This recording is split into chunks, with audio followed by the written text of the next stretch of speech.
All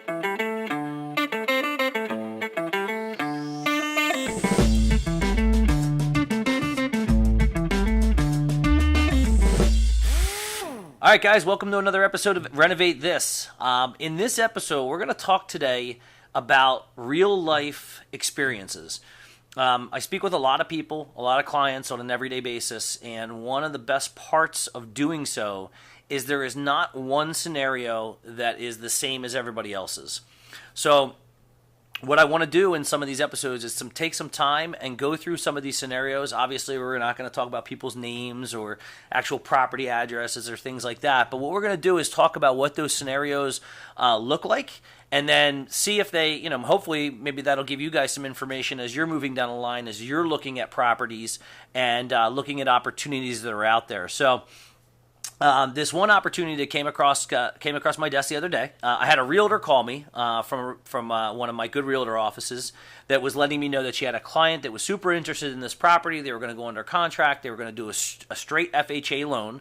And, once they went through everything, they realized that the septic system failed. That normally is, really a deal killer. And in this situation, the seller did not have the money to fix the septic system. So what was the solution, right? The solution was, let's look at our renovation options, and both of our options actually work in this situation. We could use both the FHA 203K, or we could use the Fannie Mae Home Style. Either one will work. It really just depends on what program makes sense for the buyer, which program do they qualify for, and which one makes more sense for them. So in this situation, it was going to cost the seller about $25,000 to repair the septic, and they didn't have the money. This client specifically is going to use an FHA 203K. We're going to start out as the limited 203K, as long as there's no other projects or any other work that's mandatory that shows up during the appraisal process. We'll stick with the FHA 203K limited program. But if it does something pop up, we can obviously always flip up to the 203K full. But home style would have also worked in this situation. So in this situation, what we did is we went back to the seller and said, okay, here's what we're going to do. We want you to lower your sales price contract.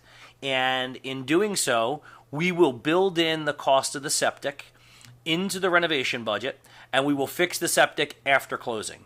It actually worked out great. We actually lowered the sales price by just about enough to cover the entire septic system. Plus, the seller was willing to give a seller credit to allow the customer to be able to, the new buyer to be able to get some seller help, which was paying for some of their closing costs, and to build in the entire amount of the budget into the project. So, big win here, right? So now the client gets a brand new septic system. They're going to use their contractor versus somebody else fixing it, and then never really knowing what that looks like. And, they're going to be able to get the house at basically a discount. So this is a huge win. Again, this is one of those great things. The realtor who called me, didn't really have a solution on how to fix this. We gave her a really basic idea on the fact that renovation loans are available for something like this, and I think it's going to work out really well. I think this is good for anybody who's looking at properties to understand that this is available to them. So, again, this is one of many scenarios that we're going to see, and I'm going to bring a lot more to you guys with this, because I really do believe that there's so many different scenarios out there and so many different opportunities of where renovation loans fit in, that you guys just need to know that it exists and what's possible. So thanks so much for tuning in, and renovate this. Thanks again. As always, please make sure to comment, like, and share Renovate This.